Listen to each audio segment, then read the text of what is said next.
اس نے گھر میں قدم رکھا تو تائی امی اس کا انتظار کر رہی تھی۔ وہ انہیں اگنور کرتا اپنے کمرے کے جانب جانے لگا، جبکہ وہ اسے دیکھتے ہی اس کے پیچھے آئی۔ بیٹا، آج میں نے تصویریں منگوائی تھیں، ان میں سے کسی لڑکی کو پسند کر لو۔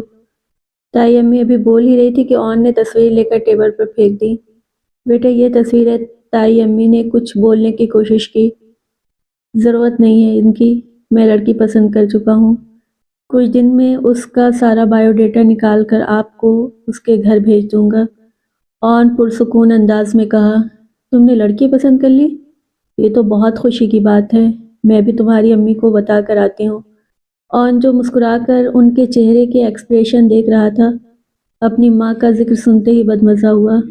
اب آپ جائیں، مجھے آرام کرنا ہے، اس نے بدتمیزی سے کہا، جبکہ اس کا بدلتا مزاج دیکھ کر انیسہ فوراً کمرے سے باہر نکل گئی۔ نیند جیسی آنکھوں سے روٹ چکی تھی، اس کا خیال آتے ہی دل پھر سے دھک دھک کرنے لگا۔ اس نے بے اختیار اپنے سینے پر ہاتھ رکھا۔ آج پہلی بار پتہ چلا کہ پہلی نظر میں محبت ہو جاتی ہے۔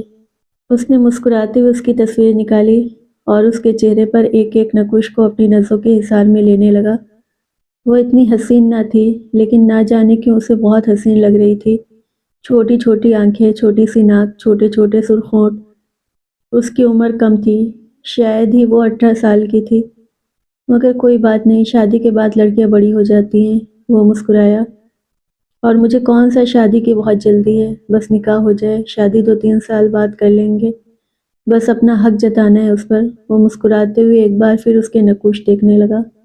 اسے خاندان کا سب سے خوبصورت نوجوان کہا جاتا تھا، اور اس بات کا اسے غرور بھی تھا۔ اکثر اس کی ماں اس کی نظر اتارتی اور اپنی ماں کو کتنی بار جتا چکا تھا، آپ کی مہربانیوں سے تو یہ حسین چہرہ دنیا میں ہی نہ آتا۔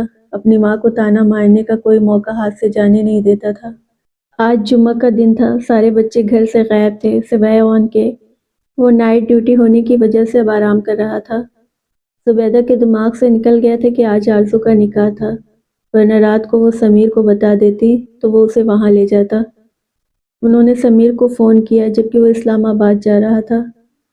اب مجبور ہو کر وہ اون کے کمرے تک آئی، لیکن پلٹ آئی۔ وہ جانتی تھی اون انہیں ذلیل کر کے کمرے سے نکالے گا۔ وہ صبح سے اس کے کمرے کے کتنے ہی چکر کاٹ چکی تھی، لیکن اسے جگانے کی ہمت نہ ہوئی۔ لیکن اس بار جب وہ اس کے کمرے کے قریب آئی تو کمرے کے اندر سے آوازیں آ رہی تھی، شاید وہ فون پر کسی سے بات کر رہا تھا۔ ہاں یار، تامیہ عثمان نام تھا اس لڑکی کا، اس نے فرقے اندازی میں بھی حصہ لیا تھا۔ میں نے انفارمیشن نکال لی ہے، اس کا نمبر بھی ہے یہاں پہ۔ عمر نے صبح صبح اسے گڈ نیوز دی تھی۔ تجھے یقین ہے یہ وہی لڑکی ہے؟ اون نے پھر سے پوچھا۔ ارے ہاں یار، یہاں فرانزاری میں کاشی ڈیزائن کی ڈریس سیل ہو رہی تھی، اور یہاں مس تانیہ نے مس عثمان لکھوایا ہے۔ عمر نے سب کچھ کنفرم کر کے اسے خبر دی تھی۔ آئی لو یو عمر، اون نعرہ لگاتے ہوئے کہا۔ ہاں، یہ لو یو میری بھابھی کے لیے رکھ، اور جلدی سے مجھے دوپہر کا لنچ کروا۔ اسی کنڈیشن پر نمبر دوں گا، تیرے پاس صرف 3 گھنٹے ہیں ہوٹل پہنچنے کے لیے، تب تک میری ڈیوٹی ختم ہو جائے گی۔ اوکے میری جان، میں تھوڑی دیر میں تیار ہو کے آتا ہوں۔ تیار ہونے چلا گیا، اون نے خوشی خوشی کہا۔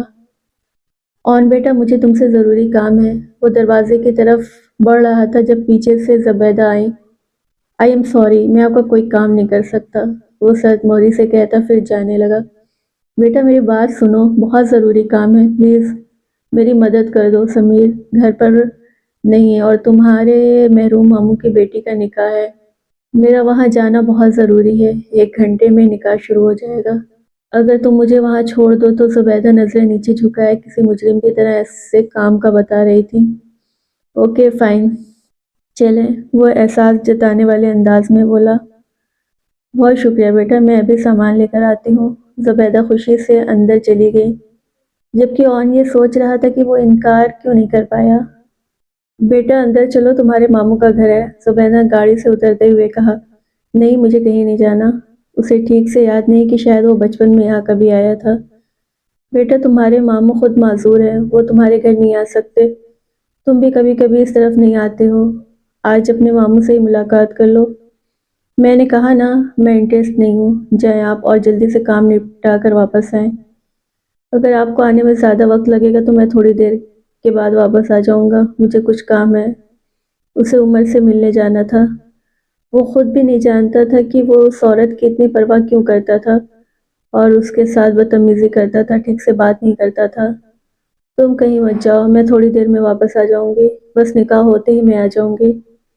اس کو بدلتا موڈ دیکھ کر زبیدہ اندر چلی گئی، جبکہ گاڑی ایک سائڈ پر لگا کر وہی انتظار کرنے لگا۔ واپسی کا سفر لمبا تھا اور گاڑی صرف سمیر اور اون کے پاس تھی۔ سمیر اپنے کام سے گاڑی لے کر اسلام آباد جا چکا تھا۔ کہاں یہ بس اور رکشوں کے دھکے کھاتی اور نہ چاہتے ہوئے بھی اس کی پرواہ کرتا تھا۔ شاید یہ بات وہ خود بھی نہیں جانتا تھا۔ امی ذرا باہر تو دیکھیں، پھپھو کا بیٹا کتنا پیارا ہے۔ تانیہ نے ابھی جا کر دروازے سے باہر دیکھا تھا، جہاں وہ اپنی بڑی سی گاڑی لیے کھڑا تھا۔ تانیہ جو ہر خوبصورت مرد کو دیکھ کر اس کے پیچھے پڑ جاتی، یہاں تو اس کی اپنی سگی پھوپھو کا بیٹا تھا۔ ارے چپ کر، سمیر ہوگا، ابھی شادی ہوئی ہے اس کی، امی نے اسے گھورتے ہوئے کہا۔ ارے سمیر نہیں ہے، یہ کوئی اور ہی، دیکھے تو صحیح، یہ پھپھو کا پولیس والا بیٹا ہے۔ تانیہ نے باہر کی طرف اشارہ کیا۔ ارے زبیدہ، اون کو لائی تھی تو اندر ہی لے آتی، باہر کیوں کھڑا کر دیا؟ رضیہ جانتی تھی کہ اون اسے منہ نہ لگاتا۔ رضیہ نے ابھی باہر کھڑے اون کو دیکھا، جو نہ صرف اس کی سوچ سے زیادہ خوبصورت تھا، بلکہ انہوں نے تو تانیہ کے لیے اسے پسند بھی کر لیا تھا۔ ہم تو جب بھی تمہارے گھر آئے ہیں یہ تو ملتا ہی نہیں ہم سے۔ نہیں بھابھی، میں زیادہ دیر نہیں رکوں گی، وہ بھی اندر نہیں آئے گا، بس نکاح کی رسم شروع ہو جائے تو میں واپس چلی جاؤں گی، زبیدہ نے کہا۔ ہاں بس بشیر آ جائے، ہم سادگی سے نکاح کریں گے، رضیہ کہتے ہوئے بیٹھی۔ لیکن بھابھی، پہلے لڑکے سے تو ملے، کس کے ساتھ نکاح کر رہے ہیں؟ آرزو کا۔ ابھی آرزو اسے چائے دے کر ہی گئی تھی، اس کے چہرے پر زبیدہ کو کوئی خوشی نظر نہ آئی تھی۔ ارے جانا پہچانا ہے، اعتبار کا لڑکا ہے، میں اپنے بھائی بشیر کا رشتہ لائی ہوں، رضیہ نے بڑے اسٹائل سے ان کے سر پر دھماکہ کیا۔ آپ کا دماغ تو نہیں خراب ہو گیا؟ عمر دیکھیں اس کی، 24 گھنٹے تو نشے میں رہتا ہے، وہ جوا کھیلتا ہے۔ آپ نے ہماری آرزو کو اس کے ساتھ، آپ نے ایسا سوچا بھی کیسے بھابھی؟ میں یہ نہیں ہونے دوں گی، میں ابھی آرزو کو یہاں سے لے کر جا رہی ہوں۔ زبیدہ تو بدک ہی اٹھی، وہ اپنے لاڈلے بھائی کی آخری نشانی کو اس طرح برباد نہیں ہونے دیں گے۔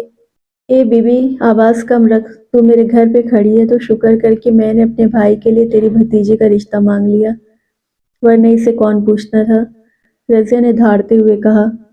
کیوں نہیں، ایک سے بڑھ کر ایک رشتے ملے گا، میں خود اپنی بھتیجی کی شادی کروں گی، لیکن آپ کی نشانی اور جواہری بھائی سے میری بچی کی شادی نہیں ہوگی، میں آرزو کو اپنے ساتھ لے کر جاؤں گی۔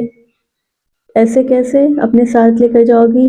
یہ اس گھر سے تب نکلے گی جب اس کا نکاح ہوگا، تمہارے گھر میں جوان بیٹے ہیں، اس گھر میں بھیج کر میں نے اپنی بدنامی تھوڑی نہ کروانی ہے، اور اب تو میں وعدہ کر چکی ہوں، اپنے بھائی سے رشتہ ہو چکا ہے، ویسے بھی اتنے سال کھلایا پلایا ہے اور اب اچھے طریقے سے شادی بھی کر رہے ہیں، اس وقت تو کسی نے ہاتھ نہ رکھا، کہیں یتیم بھتیجی پر آ گئے ہیں بڑے بن کر، رضیہ نے پھاڑ کھانے والے انداز میں کہا۔ بھائی، آپ کی نظروں کے سامنے اتنا بڑا ظلم ہو رہا ہے، آپ کچھ بولتے کیوں نہیں؟ اب وہ عثمان کی طرف آئی تھی۔ آرزو اس رشتے کے لیے تیار ہے، عثمان صاحب نے نظر جھکاتے ہوئے کہا، لیکن میں نہیں تیار ہوں، نہیں ہونے دوں گی اپنی بھتیجی کے ساتھ اتنی بڑی زیادتی، زبیدہ نے ایک نظر ان کے جھکے ہوئے سر کو دیکھتے ہوئے کہا۔ اتنی بڑی زیادتی ہوئی ہے تو بیٹا تم بھی تو اپنے ساتھ لائی ہو، پڑھاؤ نکاح اس کے ساتھ اور لے جاؤ اپنے ساتھ۔ نہیں، اب زبان سے ایک لفظ نہیں نکلے گا۔ ارے کیسے نکلے گا؟ میں تو سمجھتی ہی نہیں، جیسے آرزو کی نوکرانی بنا کر اپنے ساتھ لے کر جا رہی ہے۔ ابھی میرا بھائی آئے گا اور نکاح ہوگا، خبردار جو کسی نے ایک لفظ بھی کہا، اور اگر تمہیں اتنی ہی آگ لگ رہی ہے تو اپنے بیٹے سے نکاح پڑھوا لو اور لے جاؤ ساتھ۔ وہ جانتی تھی اون تو اسے منہ نہ لگائے گا، وہ آسانی سے اس نکاح بشیر کے ساتھ کروا دیں گی، جس کے بعد آرزو کا اس گھر میں تھوڑا بہت حصہ ہے وہ بھی انہیں کا رہے گا، کیونکہ بشیر جو 24 گھنٹے نشے میں رہتا، اور عثمان کا کہنا ہے کہ آرزو کے حصے میں جو تھوڑی بہت زمین آتی ہے وہ اس کے جہیز میں دیں گے۔ اس کے بعد ہی رضیہ نے بشیر کو آرزو کے خواب دکھانا شروع کر دیا۔ میں بے بس ہوں، کچھ نہیں کر سکتا، عثمان نے نظر نیچے رکھتے ہوئے کہا۔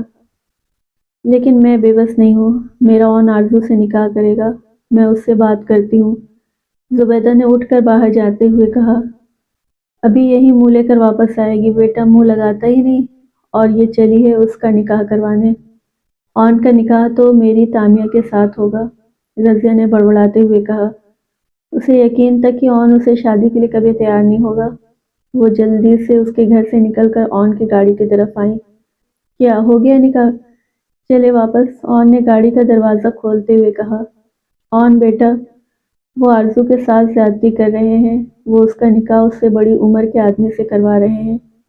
بہت ظلم ہو رہا ہے میری معصوم بھتیجی کے ساتھ، پلیز میری مدد کرو، میں تمہارے آگے ہاتھ جوڑتی ہوں۔ زبیدہ جانتی تھی کہ آن کبھی اس طرح سے راضی نہیں ہوگا، لیکن وہ اپنی معصوم بھتیجی کے ساتھ اتنا بڑا ظلم بھی ہوتے ہوئے نہیں دیکھ سکتی تھی۔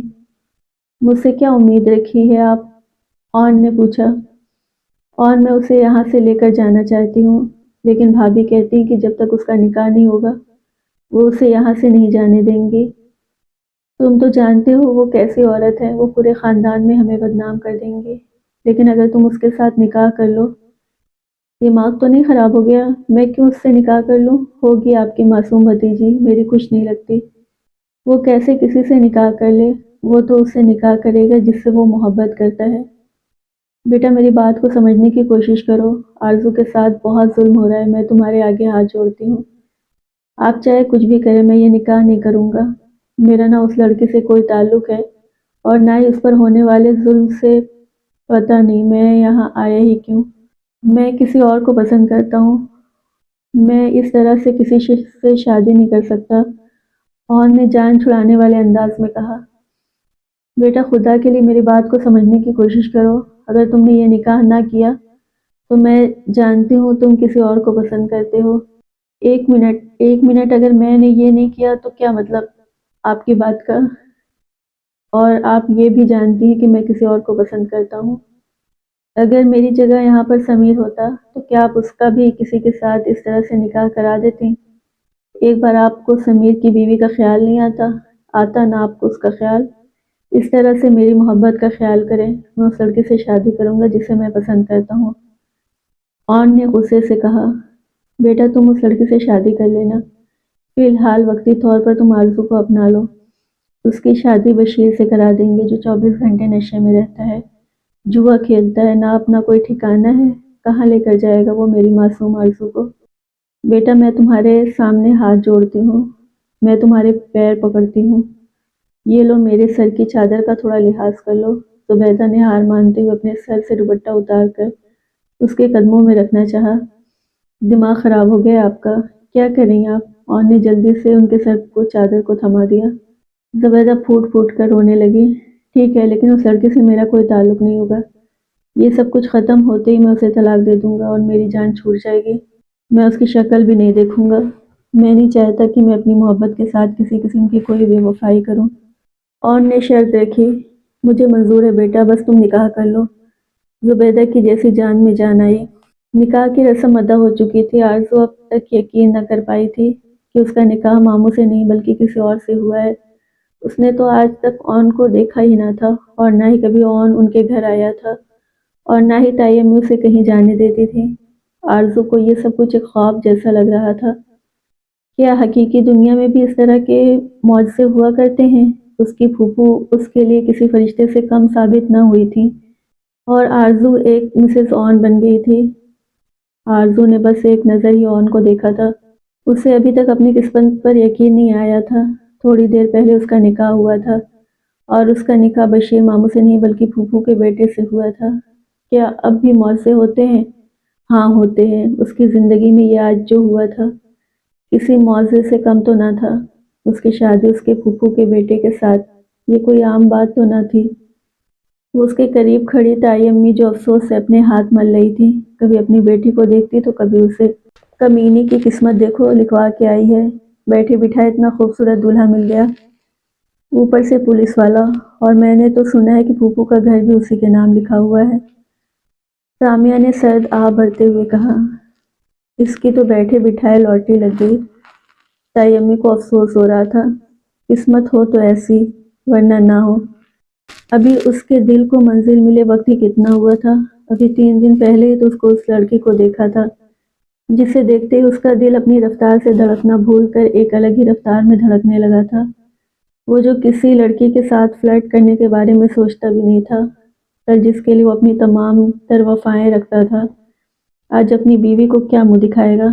وہ آج کسی کے ساتھ نکاح کر چکا تھا، اس نے ابھی تک نظر اٹھا کر سامنے نہ دیکھا تھا۔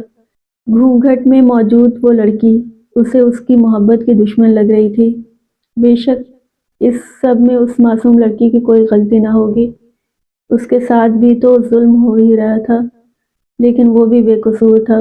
وہ تو کسی اور کو چاہتا تھا اور کوئی اس کی زندگی میں شامل ہو رہا تھا۔ وہ تو اس لڑکی کو چاہتا تھا جسے سوچتے اس کے چہرے پر مسکان آ جاتی تھی۔ وہ کیسے اس سے بھلا کر اپنی زندگی کے بارے میں آگے سوچتا؟ میں نے ہمیشہ اپنی زندگی میں آنے والے اپنے ہمسفر کو لے کر بہت سارے خواب سجائے تھے۔ وہ ہمیشہ اپنی بیوی سے وفادار رہنا چاہتا تھا۔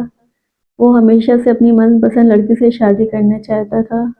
وہ اپنی بیوی کو یہ احساس دلانا چاہتا تھا کہ اس کی تمام تر وفائیں صرف اس کے لیے ہیں۔ وہ نہ چاہتے ہوئے بھی اس لڑکی کے ساتھ بے وفائی کر چکا تھا جسے پہلی نظر میں ہی اپنا دل دے بیٹھا تھا، لیکن اس نے سوچ لیا تھا کہ وہ لڑکی کو کبھی وہ مقام نہیں دے گا جو اس نے کسی اور کو دے دیا ہے۔ وہ گھر جاتے ہی طلاق کے بارے میں بات کرنا چاہتا تھا۔ سارے مرحلے طے ہو گئے تھے۔ اون نے تو نکاح کے فوراً باہر ہی نکل گیا تھا اور گاڑی میں اپنی ماں کا انتظار کرنے لگا۔ اسے یقین تھا کہ اس کی ماں اسے جانتی ہے، وہ اس لڑکی کو اپنے ساتھ لانے کی غلطی نہیں کرے گی، لیکن یہ نکاح تو ہوا ہی اسی وجہ سے تھا تاکہ لڑکی کو یہاں سے نکالا جا سکے۔ مطلب یہ لڑکی ان کے ساتھ ہی ان کے گھر جائے گی۔ تھوڑی دیر کے بعد وہ تایا ابو کے سینے سے لگ کر پھوٹ پھوٹ کر رونے لگی۔ نہ میری بچی، اب مت رو، اللہ نے کرم کر دیا ہے، سب کچھ ٹھیک ہو چکا ہے۔ اللہ تجھے تیرے نصیب کی ہر خوشی دے۔ مجھے یقین ہے کہ اون تیرا خیال رکھے گا، تجھے خوش رکھے گا، تجھے کبھی تنہا نہیں چھوڑے گا۔ بس اس کے ساتھ وفادار رہنا، مجھے تیری طرف سے کوئی شکایت نہ ملے، تایا ابو نے اس کے سر پر ہاتھ پھیرتے ہوئے کہا۔ جبکہ تائی امی کچن کے برتن ایسے دھو رہی تھی جیسے اس سے ضروری اور آج کوئی کام ہی نہ ہو۔ وہ ساری زندگی ان کے گھر میں کام کرتی آئی تھی، لیکن ان لوگوں کے پاس کتنا وقت نہیں تھا کہ جانے سے پہلے اسے ایک بار گلے لگا کر الوداع ہی کہہ دیتے۔ پھوپھو نے اس کا ہاتھ تھاما اور باہر لے جانے لگی۔ بیٹا گھونگھٹ کر لو، میں نہیں چاہتی میری خوبصورت سی بہو کو کسی کی نظر لگے، پھوپھو نے اس کا چہرہ گھونگھٹ میں چھپاتے ہوئے شرارت سے کہا، جبکہ یہ سوچ کر اس کے کان سرخ ہو رہے تھے کہ وہ اپنی پھوپھو کی بھتیجی نہیں بلکہ بہو بن کر ان کے گھر جا رہی تھی۔ سارے راستے اس کا دل بے ترتیب دھڑکتا رہا۔ وہ دونوں پیچھے بیٹھی تھی جبکہ اون آگے گاڑی چلاتا ان دونوں سے بے نیاز تھا۔ پھوپھو آرزو کے ساتھ ساتھ اون کے دل کی حالت بھی سمجھتی تھی۔ ابھی 3 دن پہلے ہی تو انیسہ نے انہیں بتایا تھا کہ وہ اپنے لیے کسی لڑکی کو پسند کر چکا ہے اور بہت جلد انہیں ان کے گھر میں رشتہ لینے کے لیے بھیجنے والا ہے، لیکن انہیں یقین تھا کہ وہ لڑکی جو بھی کوئی ہوگی آرزو سے زیادہ اچھی تو نہ ہوگی، اور آرزو کو اپنی ذمہ داری پر یہاں لائی تھی اس کے نکاح میں، اور اب انہوں نے سوچ لیا تھا کہ وہ اون کو آرزو کے لیے ضرور منائیں گے۔ انہوں نے گھر پہلے ہی خبر کر دی تھی کہ وہ آج اون کی دلہن لا رہی ہیں۔ انیسہ نے تو ساری تیاری کر لی تھی، وہ جانتی تھی آرزو شروع سے ہی احساس کمتری کا شکار ہے۔ وہ تو اپنے گھر میں آنے ہر انسان سے محبت سے ملتی تھی، تو آرزو تو ان سب سے لاڈلی بھتیجی کی دلہن تھی۔ یہ بات الگ تھی کہ اون کی اس میں رضامندی شامل نہ تھی، لیکن اون کے ساتھ کوئی زبردستی بھی نہیں کر سکتا تھا، تو کچھ نہ کچھ تو اون کی مرضی بھی شامل تھی اس نکاح میں، جہاں تک انیسہ کا خیال تھا۔ اس لیے انیسہ نے ہر ممکن کوشش سے آرزو کا استقبال خوبصورت بنایا، جبکہ ان دونوں کو گھر کے دروازے پر چھوڑ کر وہ نکل چکا تھا۔ کیا تیرا نکاح کب ہوا اور تو نے مجھے کیوں نہیں بتایا؟ اتنی جلدی کیا تھی نکاح کی؟ ابھی 2-3 ڈیٹ مارتے، ایک دوسرے سے ملتے، ایک دوسرے کو سمجھتے، اور تم نے ڈائریکٹ نکاح ہی کر لیا؟ اور میرے چھوارے، عمر صدقے سے بولا۔ بکواس بند کر، میری شادی سے اس لڑکی سے نہیں ہوئی بلکہ سمیر کی امی بھتیجی سے ہوئی ہے۔ وہ عمر کے سامنے زبیدہ کو ہمیشہ سمیر کی امی کہہ کر بلاتا تھا، اور تو نے نکاح کر لیا؟ ارے انہیں بتاتا تو صحیح تو کسی کو پسند کرتا ہے۔ عمر کو افسوس ہوا تھا، پہلی بار تو اس کے دوست نے کسی کو چاہا تھا، بتایا تھا، لیکن وہ لڑکی مصیبت میں تھی، اگر مدد نہ کرتے تو اس لڑکی کی شادی کسی جواری شرابی انسان سے ہو جاتی۔ اور سچ میں اگر ایسا ہوتا تو یار بہت برا ہوتا. مجھے تو یہ جان کے افسوس ہوا کہ وہ لڑکے ابھی بالغ بھی نہیں ہے. اور ویسے بھی میں نے ان لوگوں کو بتا دیا کہ میں اسے طلاق دے کر اس لڑکی سے شادی کروں گا جسے میں چاہتا ہوں، اور مجھے بھی یہی امید ہے کہ وہ میری مرضی کے خلاف کبھی ایسا کچھ نہیں کریں گے. اس لیے مجھے اس بات کی کوئی خاص ٹینشن بھی نہیں. اون نے کہا تو عمر بھی بے فکر ہو گیا. لیکن پھر بھی یار وہ تیری بیوی تو ہے. میں نہیں مانتا، اور اگر میں اسے بیوی والی اہمیت ہی نہیں دوں گا تو وہ بھی میرے پیچھے نہیں آئے گی. ایک ہفتے کے اندر اندر طلاق کا سارا انتظام کروا کے طلاق دے دوں گا پہلے سے. اون نے اپنا پلان بتایا. خوبصورت ہے؟ عمر نے پوچھا. ہوگی، میری بلا سے مجھے کیا لینا دینا؟ مجھے جس سے لینا دینا ہے آرزو خوبصورت ہے یا نہیں. اون نے بے ساختہ اپنے دل پر ہاتھ رکھا. نہ جانے کیوں جب بھی وہ اس کا نام لیتا تھا اس کے دل کی دھڑکن زور سے دھڑکتا تھا. آج پارٹی کرتے ہیں، اون نے کہا. آج تیری شادی ہوئی ہے اور تو پارٹی کے پیچھے پڑا ہے، عمر نے کہا. یہ شادی نہیں، صرف ایک کانٹریکٹ ہے اس لڑکی کو بچانے کے لیے، اور اب وہ بالکل ٹھیک ہے. اس گھر میں ویسے بھی کون سا میں نے اسے اپنی بیوی تسلیم کرنا ہے جو میں اس کے پاس جاؤں گا، اون نے سمجھایا. ان کی پارٹی رات 2 بجے تک چلتی رہی. 2 بجے کے بعد اون اپنے گھر واپس چلا گیا. وہ گھر واپس آیا تو وہ اپنے بیڈ پر ہی بیٹھا دیکھ کر اسے کرنٹ لگا. ہمت کیسے ہوئی تمہاری میرے کمرے میں میرے بیڈ پر بیٹھنے کی؟ وہ غصے سے دہاڑا.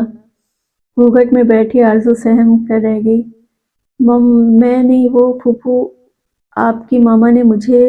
میں یہ کیا میں لگا رکھی ہے تم نے؟ دفع ہو جاؤ یہاں سے، اون پھر سے دہاڑا.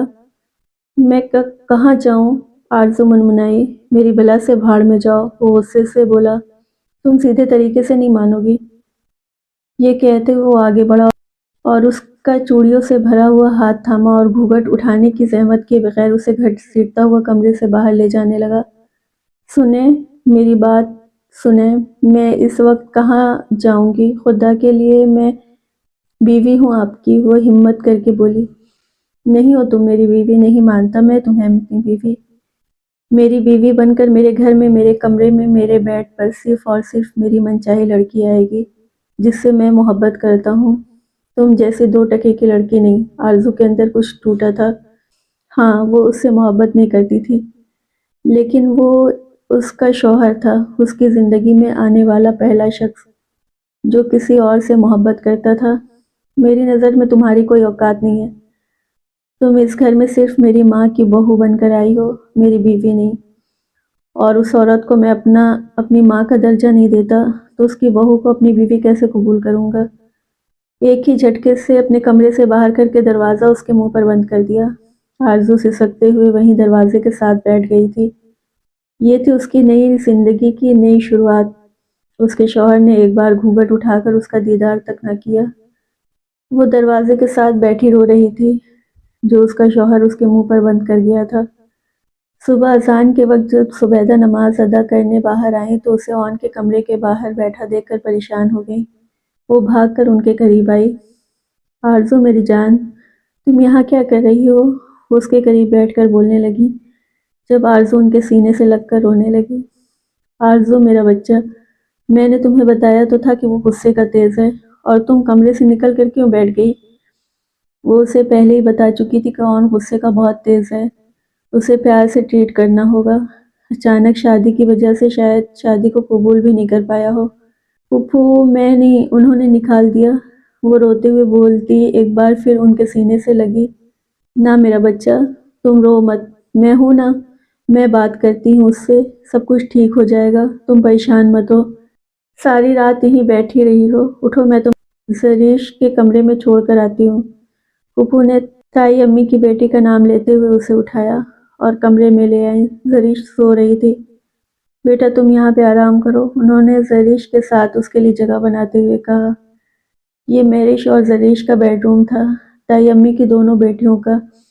زریش اکثر ان کے گھر آتی تھی، اور کل شام جب آرزو ان کے گھر میں آئی تو اس نے بہت اچھی طریقے سے ان کا ویلکم کیا تھا، جبکہ میرش ہاسٹل میں ہی رہتی تھی.